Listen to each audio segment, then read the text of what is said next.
Alright, welcome back to Eve Out of Her Ruins by Ananda Devi, translated into English by Jeffery Zuckerman. And this next section is in Sal's perspective. They took Khalil away. I knew we shouldn't have left him alone. Whenever he's on his own, he gets into trouble. I know he didn't kill Savita, but he's the perp. They'll try to make him say it, and even if they can't do it, it won't make a difference. Khalil just has to open his mouth and he will be sentenced. He's stupidly, totally innocent. In the meantime, she, Eve, has a new obsession. She wants to see Savita's body. I don't know what she's hoping for, but I keep trying not to help her, and she keeps pushing me to. But she started talking to me again, and that's something at least. It's better than a poke in the eye with a blunt stick. I have some hope again. I take her to the police headquarters.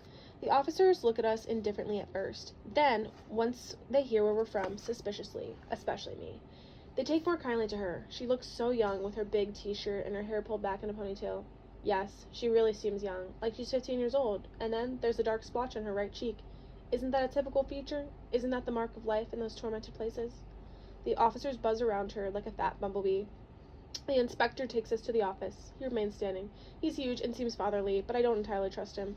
He touches her face, strokes the swelling there with his thumb, a thick brown thumb on the small face. I want to slap it. I can see in the way he's looking at me that he knows it. Did your boyfriend do this to you? He asks. My father, she says, as she looks right into his eyes. He lets his hand drop. She sizes him up. She asks what she has to do for him to let her see the body. They consider each other. I have no part to play here. There's a coded conversation in their silence.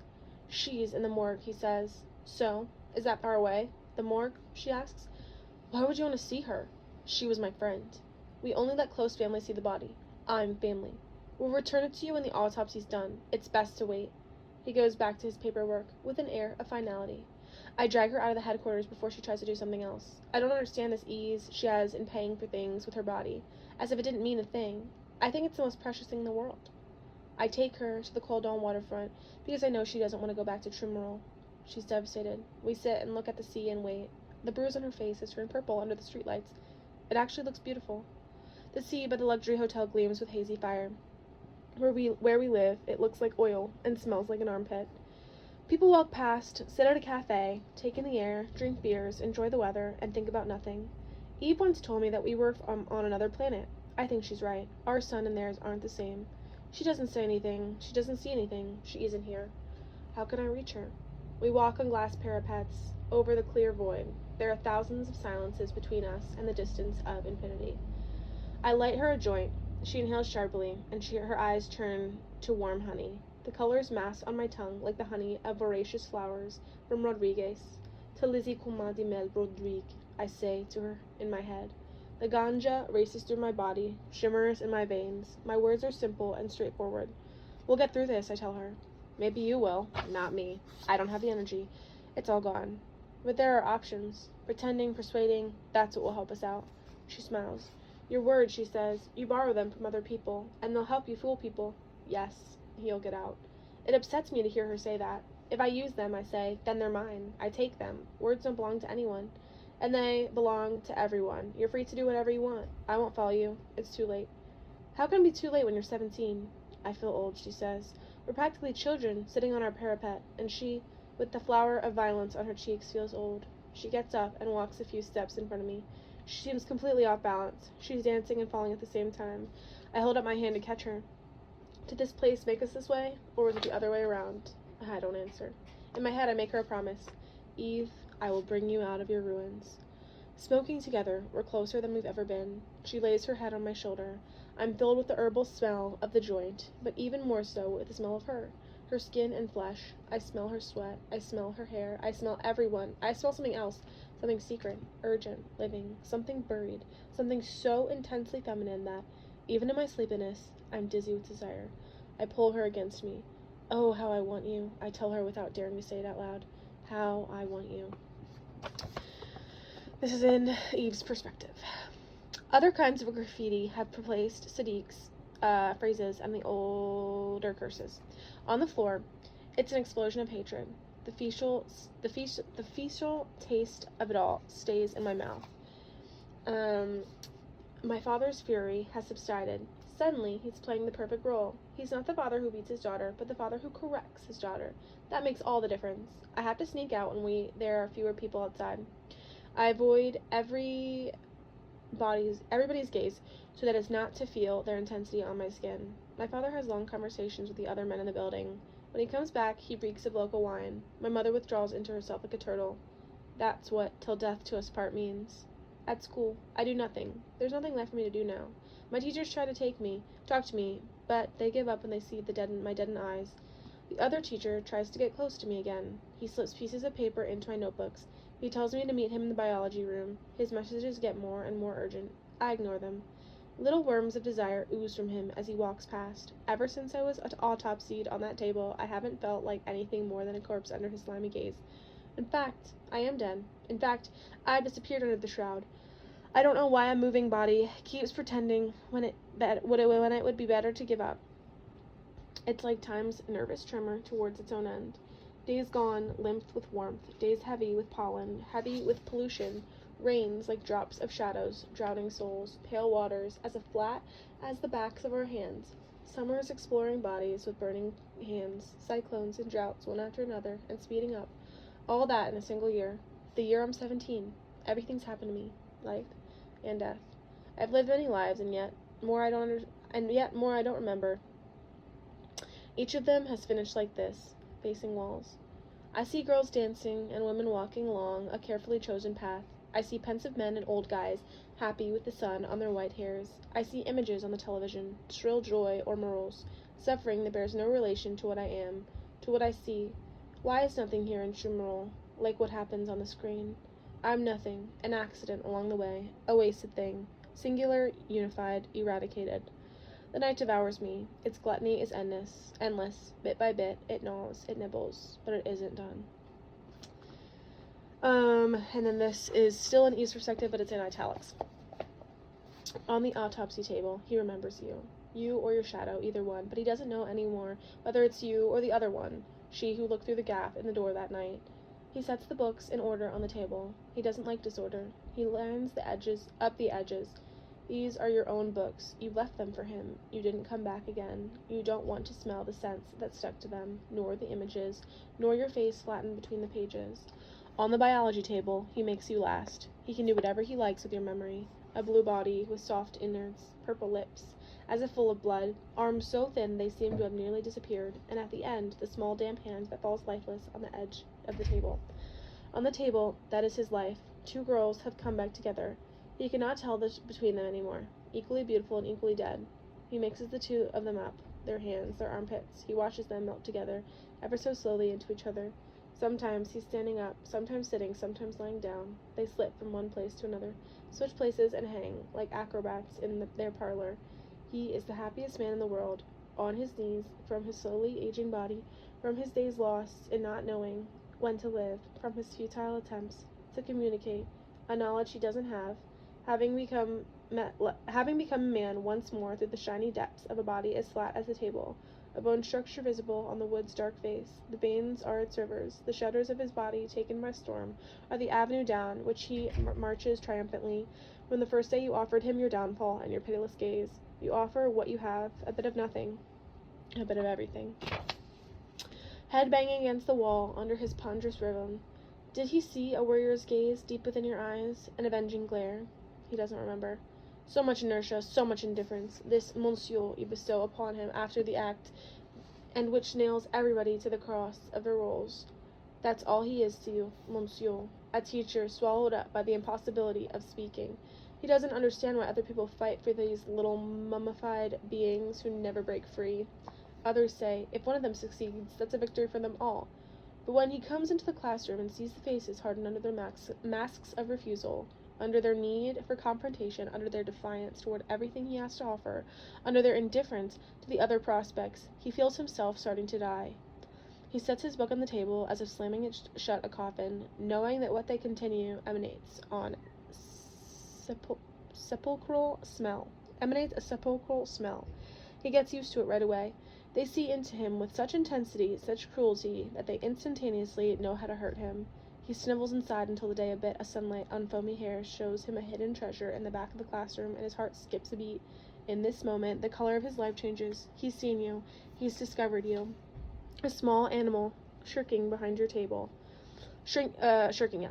Hanging on in order not to fall. You're surrounded by an inexplicable emptiness. When you leave alone with an icy step. You're so thin. He wants to carry you like a baby. You don't join in the heckling. You're isolated. He only lives for you now. He loses himself in your night. Ever since he saw you, his life hasn't been the same. He's in limbo until he's with you again. But now, you refuse him. He's not made for this job. He's not made for anything. He spends his life regretting his existence. Old before his time, with such scarce gifts. Normalcy is long since past. Day after day, everything breaks down. Normalcy is in flight. How did it come to this? He's held a doll's body in his hands. He knew it wouldn't make him happy. It was his revenge on life, against life, to break it into two. This next section is still in Eve's perspective. He's a poor excuse for a father. He doesn't even know where to start with me. He ponders, he thinks, he wonders. Images float around and crash into his memories. A messed up bed, a messed up body, and too much woman for such a little girl. A kid's love is passion. Then the clock starts ticking. The kid goes wild. What's a father supposed to do to bring his crazy daughter to her senses? To keep her body from going crazy? To assert his power again? What power does he have over me, besides his violence? Mother's drowning, kneading her flesh in despair, all the while wishing she had an easier way to kill herself. She's just a small pile of shame at this point. Because of me, she doesn't dare make herself seen anywhere. She knows me. She knows how far my defiance will go, how far I myself will go. Not just to destroy myself, but to drag them along with me. A poor mother, saddled with a girl too stubborn in her fury. So stubborn in her fury. Isn't that what every mother dreads? Distrust burrows within her as well. The mother who couldn't take the reins and tame this wild blood, this surfeit of pride, this headstrong willfulness. Children have wings of lead and keep thinking they can fly until they're found trash and a pile of trash. The windows are filled with holes, the buildings go dark, the water doesn't run anymore. All friendly light is gone. The neighborhood is drowned in darkness. Nobody goes out. The increasingly nervous gangs gather weapons. A girl left for dead and unavenged. A girl still rummaging through the ruins. Blood is called for. Only screams manage to tear through the emptiness. Savita's parents are alone in their mourning. I think of them tonight. I want to tell them something about her. But my mere face would make them scream. They don't want to know me. They want to be alone with their dead body.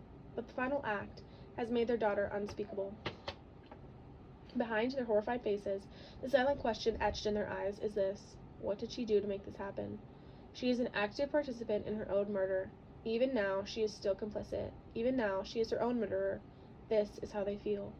The parents think that this is a normal girl, nothing special about her. They prize that as parents, a perfectly normal daughter. They don't know about the other side of her life, where she's written the most special and beautiful story of all. They couldn't possibly imagine the smile that swells her lips. They believed in her future and knew nothing about her present. Her present was me. They look at the younger sister, crying, sobbing, shaking their tears, surging again. This time, it isn't for the older one, but the younger one, as if they could already see, on the fresco of their terror, her shattered body. I'm no longer prone to love. I'd like my heart to be flattened, as flat as my body, able to disappear when living becomes too hard. I am no longer prone to vertigo. I actually need to keep looking at the void again and again. From the roof, where Cleo hides himself every so often, I look down into the depths. Deep down, something's waiting for me, my real shape, my arms starry wings, my legs spread wide, and my childlike face at rest, creamy with sadness and relief. The only way to take flight is to take a step out, to walk on the carpet of air, the consoling wind in my ears, and the sun wending across the deep blue of the sky. The shriek weaving through my lips isn't a shriek of fear, but of life. A step out, a definitive decision, space tamed just enough to comprehend the briefness of eternity. I step away from everything, from everybody, even myself. Whatever is waiting deep down is just an unremarkable fluke, the little news item we don't think twice about, because it's just about small, wholly unreadable parts of ourselves. All the beginnings have not ended are collected here in a clenched fist. I am no longer prone to regret. That would mean wasting precious time when I could be living. But the only real question is, am I prone to life? And then our final section of the day is in Cleo's perspective. It's dark. I'm stuck. This place is a hole. They're not hurting me, but I know I'm not getting out. My life stops here. I don't understand what happened. I know prisons well, but this is the first time I've ever felt like I'm effed. They don't look at me like they did before. The policeman and wardens won't meet my eyes. In the papers, there are already headlines. Savita presumed murderer, taken into custody. I can see the front page. When the warden reads the paper, I can see a picture of Savita, happy as always, smiling, half teasing. I'm telling you, like she's laughing at us all. And a picture of me, a repeat offender, of course, as if I could be anything else. But I'm making plans in my case to get out. I'll find a job for real. I'm done acting stupid, done acting like I want to punch everybody's face, done acting like I have to be seen no matter what. I'm going to make myself as small as I can and stay out of trouble. I'm leaving the gang. I'm not shaving my fingernails anymore. I'm not shaving my head anymore. I'm scrubbing my tattoos with acid. I'm done carving Carlo into my skin. Carlo was right to leave. That was what he had to do to escape. Break all ties with the past. Otherwise it'll hold you back and never let you leave. Carlo, my brother, was right. He didn't come back to get me, but he left for me, to show me that it was possible. Even if he has a Renault, I forgive him. Even if he lies to Mom when he says that he has a house with 10 rooms, I forgive him. He can't do it any other way. Leave, forget true moral. Forget that he once lived here, that he once almost died here. Savita, too. She should have left. She didn't have time to, but we weren't the ones who killed her. And my father, I have to understand why he's like that, too. The house we had before the hurricane, he and Mom bought it themselves. They paid for it all at last, even if it didn't look like much, even if it was as shaky as their hands, and it was their own home. So when the hurricane destroyed it, and they lost everything, it wasn't possible for them to begin again. My mother coped somehow. All mothers are like that. But he couldn't. Got to understand that. Looks like I'm becoming a saint in prison. I'm starting to understand everyone. I'm not thinking about myself anymore. I'm thinking about Saad, that poor little dickhead in love with Eve. But no, he isn't a dickhead. If you're not in love at 17, when are you going to ever be able to fall in love? I think that's my problem right there. I've never loved. I haven't met anyone. Maybe I haven't bothered. Maybe I've been too busy being angry. But if I become a saint, maybe I might have to become a priest when I get out. And if I become a priest, I won't be able to fall in love again. So it's better if I don't change too much. Besides, I just have to look at the warden's mug to know that I haven't changed all that much. I still want to murder him. It's dark. I have to try to sleep. My thoughts are like those swarms of killer bees or cockroaches in a horror movie. As soon as I shut my eyes, they come out from every hole and climb all over me. They jump on me and begin nibbling at me everywhere. I shake them off. I scream. I throw my arms around enough to scare the other prisoners, but I can't get rid of them. If I get out, I'll F the first woman I see. Well, if she's not too ugly, and not if she's my mother. What kind of person do you think I am? Okay, and that's all for today.